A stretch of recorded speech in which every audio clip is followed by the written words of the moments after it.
खुदावंद मसीह यीशु में मेरे अजीज़ों, मैं आप सबको प्रभु यीशु मसीह के ज़िंदा और मुबारक नाम में सलाम कहता हूँ।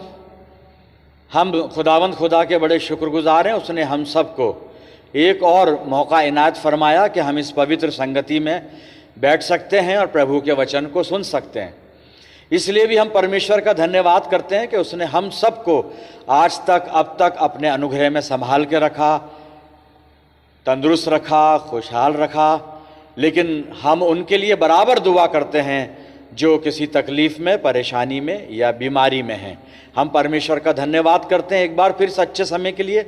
आज जो परमेश्वर ने वचन मुझे दिया है आपके और मेरे लिए, वो नए नियम में से रोमियो की पत्री पहला अध्याय, संत पौलुस प्रेरित की ये पत्री है, रोमियो की पत्री पहला अध्याय 18 से 23 पद मैं आपके सामने पढ़ूंगा। आप अपनी बाइबल में देखिएगा। परमेश्वर का क्रोध तो उन लोगों की सब अभक्ति और अधर्म पर स्वर्ग से प्रकट होता है जो सत्य को अधर्म से दबाए रखते हैं, इसलिए कि परमेश्वर के विषय का ज्ञान उनके मनों में प्रकट है, क्योंकि परमेश्वर ने उन पर प्रकट किया है।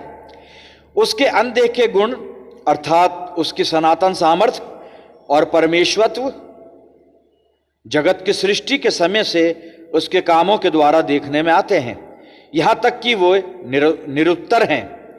इस कारण कि परमेश्वर को जानने पर भी उन्होंने परमेश्वर के योग्य बड़ाई और धन्यवाद न किया, परंतु व्यर्थ विचार करने लगे, यहाँ तक कि उनका निर्बुद्धि मन अंधेरा हो गया और वो अपने आप को बुद्धिमान जताकर मूर्ख बन गए और अविनाशी परमेश्वर की महिमा को नाशवान मनुष्य और पक्षियों और चौपायों और रेंगने वाले जंतुओं की मूरत की समानता में बदल डाला।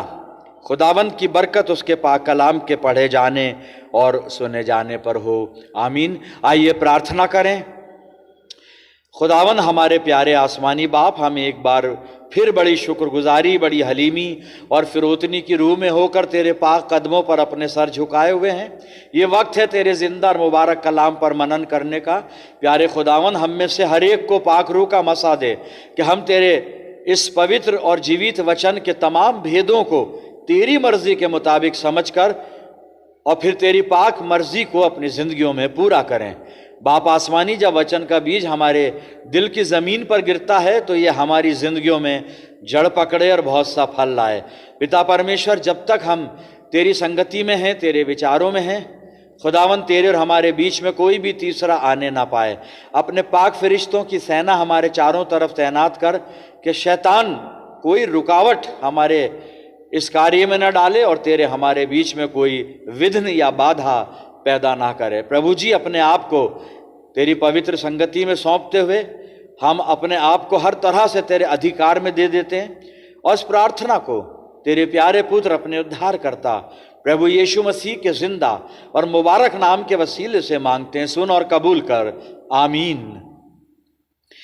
अजीजों, जो अभी कलाम का हिस्सा मैंने आपके सामने पढ़ा था, रोमियो की पत्री, रोमियो का खत पहला अध्याय और 18 से 23 पद, मैं इसकी 21 आयत को आपके सामने दोहराऊंगा। आप अपनी बाइबल में देखिएगा। रोमियो की पत्री पहला अध्याय और 21 पद में लिखा है, इसलिए कि अगरचे उन्होंने खुदा को जान तो लिया, उन्होंने परमेश्वर को जान लिया, मगर उसकी खुदाई के लायक उसकी तमजीद और शुक्रगुजारी ना की।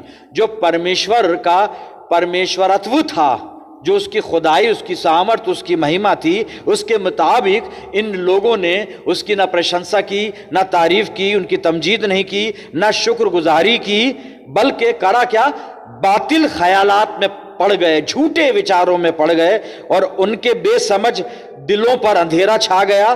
फिर 22 पद में लिखा है, वो अपने आप को दाना जताकर बेवकूफ बन गए और गैर फानी खुदा के जलाल को, अविनाशी परमेश्वर की महिमा को उन्होंने नाशवान इंसान परिंदों, चौपायों और कीड़े मकोड़ों की सूरत में बदल डाला। लेकिन 21 पद पर हम ध्यान देंगे, मैं इसको फिर दोहराऊंगा कि उन्होंने परमेश्वर को जान तो लिया मगर उसकी खुदाई के लायक उसकी तमजीद और शुक्रगुजारी ना की, बल्कि बातिल ख्यालात में पड़ गए और उनके बेसमझ दिलों पर अंधेरा छा गया।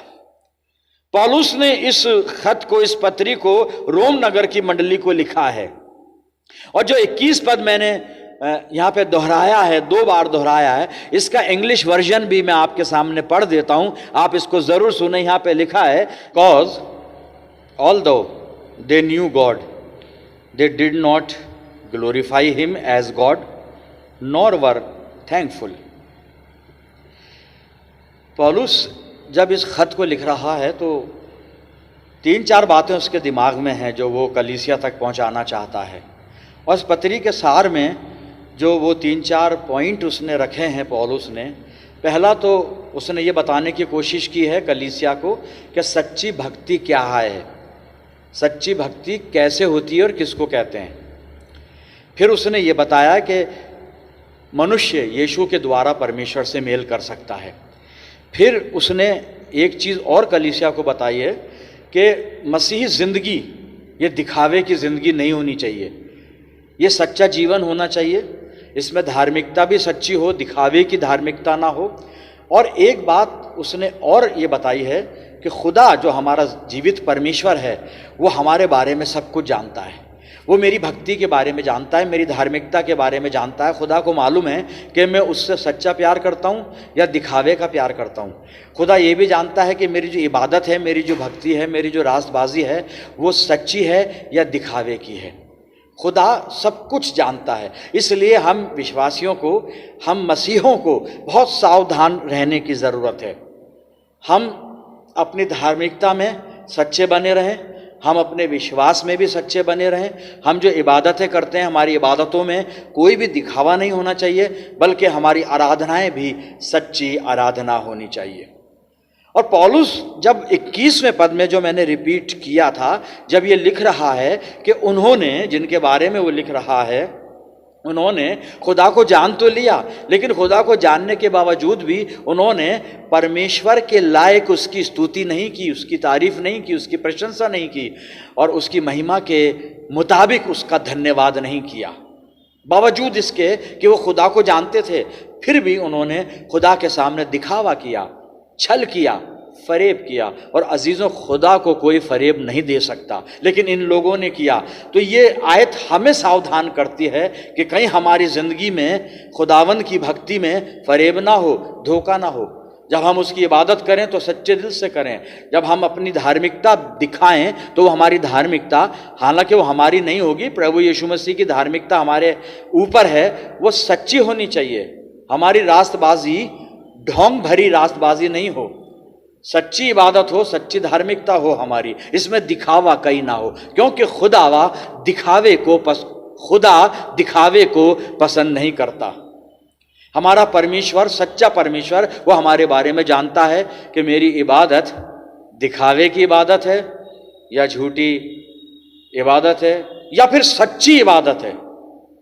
कैसी इबादत है? मैं जो खुदा से प्यार करता हूं वो सच्चा प्यार करता हूं या सिर्फ मैं इसलिए रास्तबाज बन गया, धार्मिक बन गया कि लोग मुझे तरजीह दें, लोग मेरा आदर करें, लोग मेरा सम्मान करें। परमेश्वर सच्ची इबादत और सच्ची धार्मिकता पसंद करता है। मेरे प्रियजनों, आज कलीसिया को ये टटोलना है, अपने आप को देखना है, जांचना है, परखना है कि हमारी इबादतें सच्ची हैं या दिखावे की हैं, हमारी रास्तबाजी यानी धार्मिकता सच्ची है या दिखावे की है। मेरा धार्मिक जीवन सचमुच में धार्मिक जीवन है या दिखावे का जीवन कि मैं लोगों को खुश करने के लिए, लोगों की सिंपैथी गैन करने के लिए, उनका फेवर गैन करने के लिए मैं साहब धार्मिक बन गया, जबकि मैं सचमुच में धार्मिक नहीं हूं। इस्राएलियों ने ऐसा ही कुछ किया था। मैं कुछ हवाले पढ़ूंगा यहां पर, आप अपनी बाइबल में देखिएगा। होशे नबी की किताब खोल लें, होशे नबी की पुस्तक 6 अध्याय 6 अध्याय और 1 से 3 पद में पढ़ रहा हूं, आप सुनिए। चलो हम यहोवा की ओर फिरें, क्योंकि उसी ने फाड़ा और वही चंगा भी करेगा, उसी ने मारा और वही हमारे घावों पर पट्टी बांधेगा। 2 दिन के बाद वो हमको जिलाएगा और तीसरे दिन वो हमको उठा खड़ा करेगा, तब हम उसके सामने जीवित रहेंगे। आओ हम ज्ञान ढूंढें, वरन यहोवा का ज्ञान प्राप्त करने के लिए यत्न भी करें, क्योंकि यहोवा का प्रगट होना भोर का सा निश्चित है। वो वर्षा के समान हमारे ऊपर आएगा, वरन बरसात के अंत की वर्षा के समान, जिससे भूमि सींचती है। मेरे अजीजों, ऐसा लग रहा है इजरायली लोग तौबा करना चाहते हैं, मन फिराना चाहते हैं, यहोवा के पास आना चाहते हैं, खुदा के पास लौटना चाहते हैं, खुदा से बात करना चाहते हैं, और खुदा के लिए इनकी समझ में यह है कि खुदा ने हमें मारा है, वही अच्छा करेगा, वही हमारे घावों पर मरहम पट्टी करेगा, हम अच्छे बन जाएं, सुधर जाएं। ऐसा लगता है इस आयत में, लेकिन ऐसा नहीं है। ये इनका जो फिरने का जो इनका कॉल है, जो ये कॉल कर रहे हैं खुदा से हम फिरें, यहोवा की तरफ फिरें, जो बात कर रहे हैं हम सुधर जाएं, अच्छे बन जाएं, ये भी दिखावा है साहब। क्योंकि आगे खुदा का जब रिएक्शन देखेंगे तो पता चलेगा। ये दिखावा कर रहे हैं यहाँ पर, और खुदा को ये पसंद है नहीं। 3 पद में, यानी 1 से 3 पद, जो तीनों पद मैंने पढ़े हैं, इसमें ऐसा लग रहा है कि इस्राएली लोग परमेश्वर की तरफ फिरना चाहते हैं। ऐसा नहीं है, क्योंकि खुदा ने जो रिएक्ट किया है वो क्या है, मैं 4 पद में पढ़ूंगा, होशे 6 4 पद में। अब खुदा इनसे बात कर रहा है, इसराइलियों से बात कर रहा है। यहां पे लिखा है 4 पद, होशे 6 4 पद, हे एप्रेम, इसराइलियों को कह रहा है खुदा। एप्रेम यानी इफ्राइम। हे एप्रेम, मैं तुझसे क्या करूं? खुदा कह रहा है मैं क्या करूं, तेरा इतना ढोंग तू करता है, इतना दिखावा करता है, तेरा किया क्या जाए। बड़ा सावधान होने की जरूरत है साहब। कहीं आज मेरी जिंदगी में दिखावा तो नहीं चल रहा है, कहीं मैं दिखावे का जीवन, दिखावे का मसीही जीवन तो नहीं जी रहा हूं मुझे ध्यान करना पड़ेगा। खुदा कह रहा है प्रेम, मैं तुझसे क्या करूं? हे यहूदा, मैं तुझसे क्या करूं? तुम्हारा स्नेह तो भोर के मेघ के समान और सवेरे उड़ जाने वाली ओस के समान है, जो कि मिट जाती हैं, थोड़ी देर नजर आती हैं, मिट जाती हैं। तुम जो मेरी तरफ फिर रहे हो, तुम जो दुआएं कर रहे हो, तुम जो इबादतें कर रहे हो, ये थोड़े वक्त के लिए है, ये थोड़े वक्त के लिए, हमेशा के लिए नहीं है, सच्चे दिल से नहीं है। जैसे ओस रात में नजर आई और सुबह गायब, ऐसे ही इसराइल की धार्मिकता थी। जब मुसीबत आई, परेशानी आई, खुदा को पुकार लिया, खुदा की तरफ फिरने की कोशिश कर रहे हैं, खुदा को ढूंढने का ढोंग कर रहे हैं, और जैसे अच्छे हुए, थोड़े कंफर्टेबल हुए, और फिर गुनाह में पड़ गए, फिर परमेश्वर से दूर चले गए। ये करते थे। इसलिए खुदा कह रहा है कि तुम्हारा स्नेह तो भोर के मेघ के समान है, जो अभी है और थोड़ी देर में गायब, और सवेरे उड़ जाने वाली ओस के समान है। अजीजों, हमें अपनी जिंदगी को टटोलने की जरूरत है। क्या हमारी धार्मिकता भी इसराइलियों की तरह है?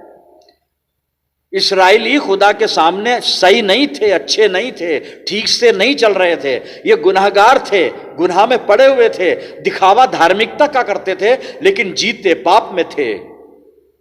एक हवाला पढ़ूंगा, उससे पता आपको चल जाएगा कि इनकी रूहानी जिंदगी की हालत क्या थी। होशे नबी 5 अध्याय 4 पद सुनिए। खुदा इनके, और मैंने अभी कहा था ना, खुदा मेरे बारे में सब जानता है, मैं खुदा से छुप नहीं सकता साहब, मैं खुदा को धोखा नहीं दे सकता। मैं दिखावे की धार्मिक जिंदगी जीकर परमेश्वर का प्रेम हासिल नहीं कर सकता, उसका अनुग्रह हासिल नहीं कर सकता। मुझको सच्चा मसीही बनना पड़ेगा, मुझको सच्ची धार्मिकता अपने अंदर प्रभु यीशु मसीह से लेकर पैदा करनी पड़ेगी। मुझे सच्चा पवित्र जीवन जीना पड़ेगा, दिखावे का नहीं। मैं ढोंग नहीं कर सकता अपनी जिंदगी में, दिखावा नहीं कर सकता। देखिए इन्होंने गुनाह क्या किया था इसराइलियों ने।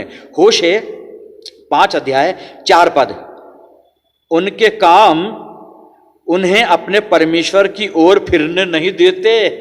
फिरने की बातें तो करते हैं, आओ हम यहोवा की ओर फिरे, लेकिन जो काम है वो कामों को नहीं छोड़ते, जो गंदे काम, खराब काम। और यहां पर यही लिख रहा है कि उनके काम उन्हें परमेश्वर की ओर फिरने नहीं देते, क्योंकि छिनाला करने वाली आत्मा उनमें रहती है।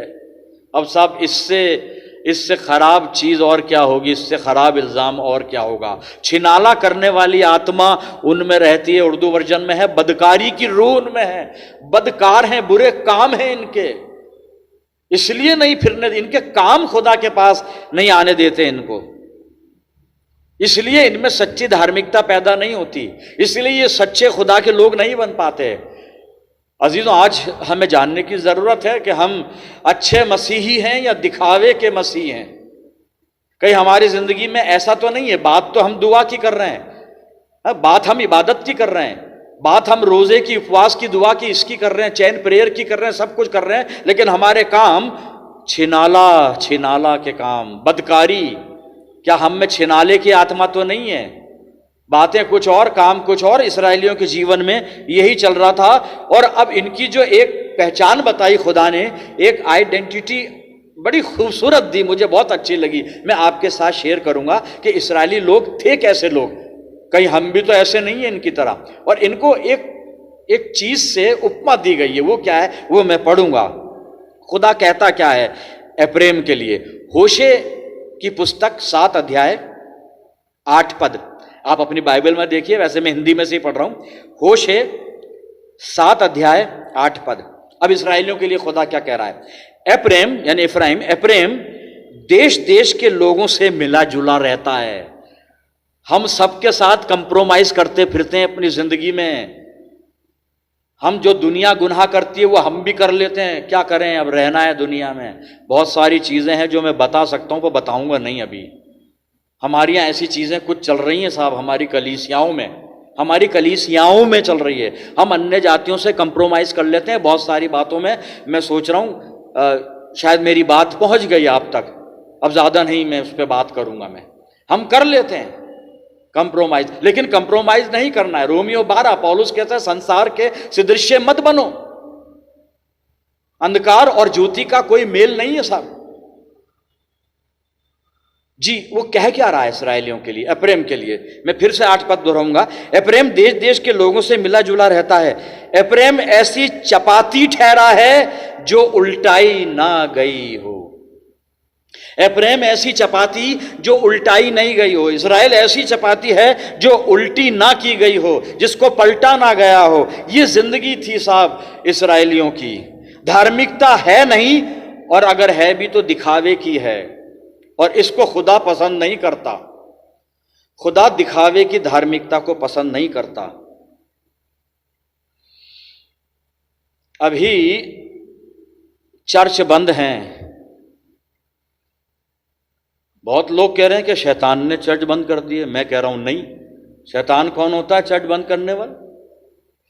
अब उसकी क्या मजाल है जो जिंदा खुदा की इबादत। लेकिन यहां तो खुदा खुद ही बेजार हो गया हमारी इबादतों से। खुदा खुद ही कह रहा है कि तुम्हारी जो इबादतें हैं वो मैं समझ रहा हूं काय की इबादतें, कैसी इबादतें। आइए मैं पढ़ता हूं, शायद बहुत लोगों को ताज्जुब होगा कि मैं क्या कह रहा हूं। हम दुआ कर रहे हैं, बंदगी कर रहे हैं, इबादतें कर रहे हैं, ऑनलाइन दुआएं चल रही हैं, प्रेयर सेल चल रहे हैं, पता नहीं क्या क्या चाहे चल रहा है, सब चल रहा है। और पूछ तो लो खुदा से कि खुदा बाप जो हम चला रहे हैं वो क्या तुझको पसंद है कि नहीं? पूछ तो लो, एक बार तो पूछ लो, खुदा से बात कर लो कि जो हम इतना कर रहे हैं खुदा बाप क्या तुझे भा रहा है? खुदा बताएगा। आइए मैं आपको बताता हूं। दिखावे की धार्मिकता खुदा को पसंद नहीं है, वो बता रहा हूं मैं आपको। आमोस नबी की पुस्तक 5 अध्याय, आमोस नबी की पुस्तक 5 अध्याय 21 से 24 पद में पढ़ रहा हूं, आप अपनी बाइबल में अवश्य देखिए। खुदा कहता है, मैं तुम्हारे पर्वों से बैर रखता, तुम्हारे पर्वों से, त्योहारों से बैर रखता। पाम संडे की आराधना नहीं हुई, गुड फ्राइडे की नहीं हुई, ईस्टर की नहीं हुई। क्या करें? यहां खुदा कह रहा है कि तुम्हारे पर्वों से मुझको ही बैर है, क्योंकि वह इबादत नहीं है, इबादत के अंदर कुछ और है, वो तुम्हारे अपने पर्सनल एजेंडे। अरे तुम दिल से मेरे पास नहीं आते, जो कुछ करते हो अपनी खुशी के लिए करते हो। मैंने बताया भी था, ईस्टर का सरमन मेरा सुन लीजिएगा, आपको पता पड़ जाएगा कि क्यों खुदा हमारे पर्वों से बैर रखता। कहता मैं तुम्हारे पर्वों से बैर रखता और तुम्हें निकम्मा जानता हूं। लो जी, अब आप दोष दूसरों को दे रहे हैं। या तो मेरा खुदा खुद मुझसे खुश नहीं है, क्योंकि मेरी जिंदगी में दिखावा है, ढोंग है। मैं सच्चे दिल से इबादत कर नहीं रहा हूं, सच्चे दिल से दुआ कर नहीं रहा हूं, सच्चा प्यार है नहीं परमेश्वर के लिए मेरे दिल में। जो कुछ कर रहा हूं सिर्फ या तो मैं पास्टर हूं, सैलरी मिल जाए अच्छी इसलिए कर रहा हूं, या मेरा नाम या ऑनलाइन लोग मेरा सरमन सुन के ओहो मेरा गुणगान करें। क्या ये ध्येय है मेरा, मेरे परमेश्वर का वचन प्रचार करने का? या ये ध्येय है कि मेरा परमेश्वर मुझे बहुत प्यार करता है और उसके कलाम को मुझे दुनिया तक पहुंचाना है, मेरे खुदा को मुझे डिमॉन्स्ट्रेट करना है अपनी जिंदगी से, मेरे परमेश्वर को महिमा को फैलाना है, उसकी महिमा को फैलाना है? क्या ध्येय है मेरा, क्या इंटेंशन है? खुदा सब जानता है भाई।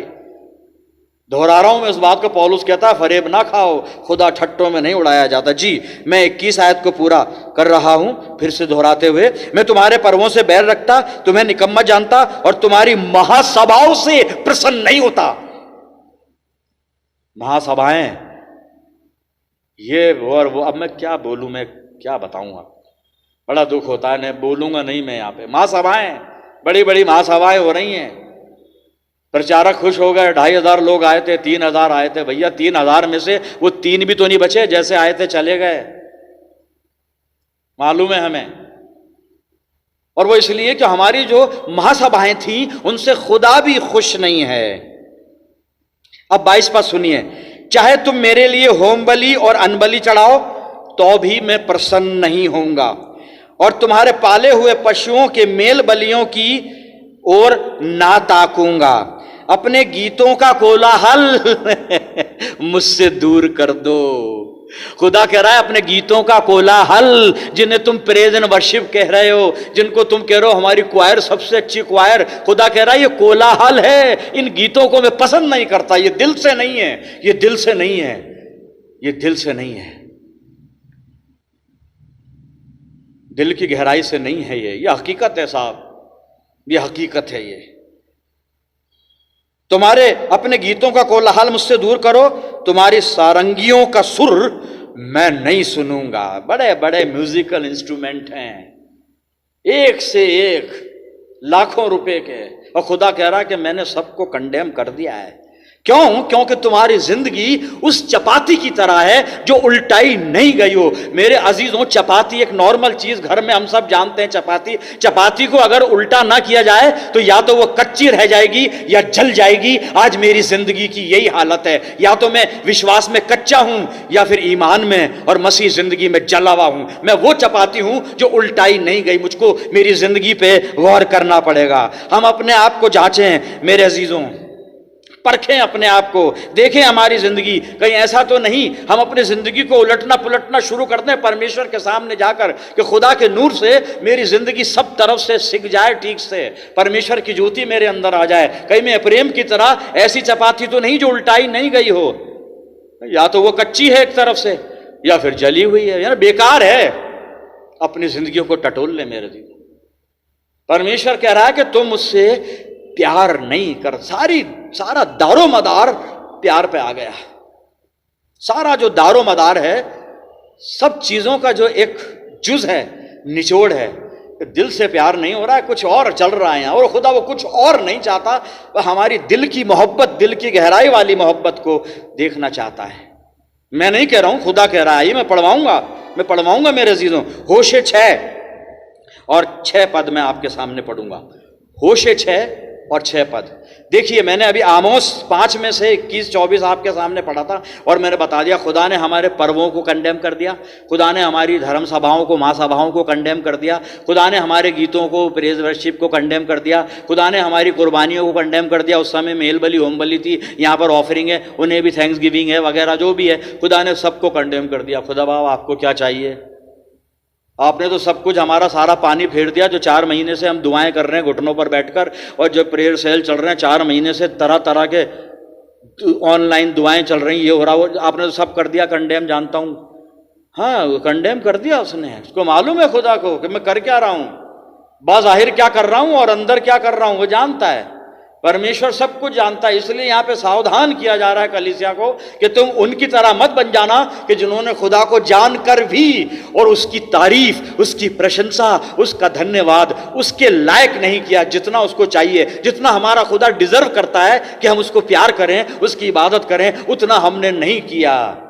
बस वही करते रहे जो हमको अच्छा लगता रहा, या जिसमें हमारा नाम होता रहा, या जिसमें हमारा काम होता रहा। दोनों चीजें हैं, काम भी हो गया, नाम भी हो गया। ये भी है, काम भी तो होना चाहिए ना भाई। जो काम मेरा मैं चाहता हूं हो जाए, किसी तरह से भी हो जाए, वो होना चाहिए। तो काम भी हो गया और नाम भी हो गया। भाई इबादत नहीं हुई, जो खुदा को चाहिए वो नहीं हुआ। तो खुदा चाहता क्या है वो बता रहा हूं मैं आपको। होशे 6 पद में पढ़ रहा हूं आपके सामने। क्योंकि मैं बलिदान से नहीं, स्थिर प्रेम से ही प्रसन्न होता हूं, ये चाहता है। ये जो तुम कर रहे हो ना, भाई करो, ठीक है यार, करते रहो, वो तो वो अच्छी बात है, दिल से तो करो। खुदा रूह है।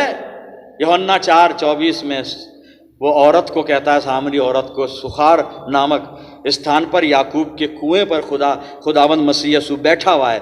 औरत इबादत की बात कर रही है, वहां विषय इबादत का आया, तो मसीह यीशु ने कहा खुदा रूह है, और ये जरूर है कि उसकी इबादत करने वाले रूह और सच्चाई से उसकी इबादत करें। क्या मेरी इबादत रूह से, आत्मा से और सच्चाई से?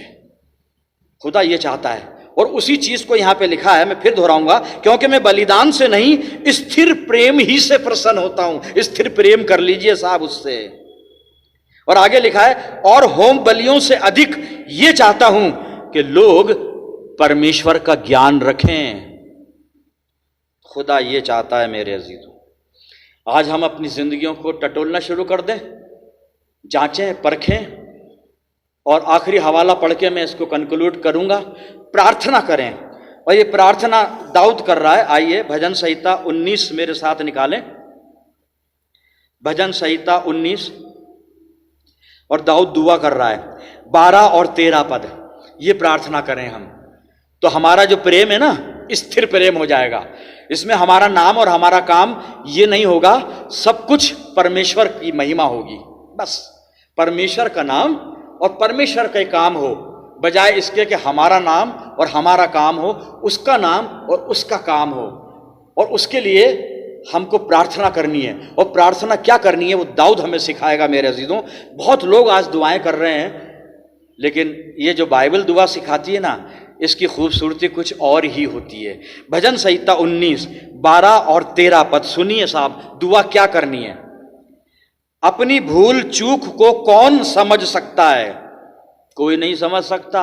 हमें अपनी भूलें भी अच्छे काम लगते हैं, अपनी बदकारियां भी हमें नेकोकारियां लगती हैं साहब। अपनी भूल चूक को कौन समझ सकता है? मेरे गुप्त पापों से तू मुझे पवित्र कर। ये जो गुप्त पाप, क्योंकि लोगों को नहीं दिख रहे हैं मेरे गुप्त पाप, बस मुझे मालूम है या फिर खुदा को मालूम है। तो दुआ कर रहा है दाऊद, मेरे गुप्त पापों से तू मुझे पवित्र कर। आज कलीसिया प्रार्थना में लग जाए कि प्रभु हमारे गुप्त पापों से हमें पवित्र कर। 13वें पद में लिखा है, तू अपने दास को ढिठाई के पापों से भी बचाए रख। ढिठाई के पाप भी हम बहुत कर जाते हैं जाने अनजाने में, लेकिन दाऊद कह रहा है मुझे ढिठाई के पापों से भी बचाए रख। वो मुझ पर प्रभुता करने ना पाए, तब मैं सिद्ध हो जाऊंगा और बड़े अपराधों से बचा रहूंगा। अजीजों, हम खुदा के सामने बैठकर दिल की गहराई और रूह की सच्चाई से दुआ कर लें कि प्रभु तू मेरे ढिठाई के पाप मेरे जीवन से दूर कर दे, मेरी बदकारियों को मुझसे दूर कर दे, कोई भी गुनाह मुझ पर प्रभुता ना करने पाए। और तब जाकर वो स्थिर प्रेम हम में उत्पन्न होगा जो खुदा कह रहा है कि मैं बलिदानों से नहीं, केवल स्थिर प्रेम से प्रसन्न होता हूं। खुदा हमसे खुश हो जाएगा, प्रसन्न हो जाएगा, और उसकी मेहरबानियां हम पर बरसने लगेंगी। उनका खुदा का अनुग्रह हमें सुरक्षित कर लेगा मेरे अजीजों। आइए हम अपने आप को परमेश्वर के चरणों पर रख दें और प्रार्थना करें। प्रभु यीशु मसीह में हमारे प्यारे आसमानी बाप, इस वचन के लिए धन्यवाद करते हैं। खुदा, मैं अपनी जिंदगी को तेरे सामने लेकर आता हूं और तुझसे पूछता हूं प्रभु कि क्या मैं ऐसी चपाती हूं जो उल्टाई ना गई हो, और अगर मैं ऐसी चपाती हूं प्रभु, आज मुझको उलट दे, आज मुझे अच्छी तरह सेक दे, मेरे विश्वास को मजबूत कर दे, मेरी धार्मिकता को सच्ची धार्मिकता में बदल दे प्रभु जी, मेरे जीवन के दिखावों को, फरेबों को दूर कर दे प्रभु, और मेरे हृदय में ऐसा प्रेम भर दे कि वो तेरी दृष्टि में सच्चा प्रेम बनकर तेरी वेदी तक पहुंच सके। पिता परमेश्वर, जिन्होंने इस वचन को अपने हृदय में जगह दे दी, उनके विश्वास की हिफाजत करना। मैं दुआ करता हूं खुदावन, जितने लोग मेरी दुआ को सुन रहे हैं, इन सब अजीजों पर तेरी शफकत, रहमत और बरकत का साया हमेशा बना रहे। इन सब अजीजों को पवित्र आत्मा की अगुवाई दे कि ये प्रार्थना में तुझसे एक अच्छा और नेक जीवन, पवित्र जीवन, सच्चा मसीह जीवन मांगने वाले हो जाएं। दयालु पिता, हमारी कलीसियाओं पर अनुग्रह कर। प्रभु जी, हम सब मिलकर दुआ करते हैं पूरे विश्व के लिए कि जो महामारी इस समय फैल रही है, प्रभु यीशु के नाम में इस महामारी को समाप्त कर दे। खुदा बाप, हम पर रहम कर, अपने गुनाहों को स्वीकार करते हैं प्रभु। प्यारे आसमानी बाप, हमारी जिंदगियों को अपनी मर्जी के मुताबिक बना दें। पवित्र आत्मा की अगुवाई हमें दे। अपने जीवन तेरे इख्तियार में देते हैं पिता परमेश्वर, और इस प्रार्थना को तेरे प्यारे पुत्र अपने उद्धारकर्ता प्रभु यीशु मसीह के जिंदा और मुबारक नाम के वसीले से मांगते हैं। सुन और कबूल कर ले, आमीन। अब हमारे प्रभु यीशु मसीह का अनुग्रह, पिता परमेश्वर का प्रेम, पवित्र आत्मा की सहभागिता हम सब के साथ और समस्त विश्वासियों के साथ, हमारी सब कलीसियाओं के साथ अब से लेकर हमेशा तक होती रहे। आमीन।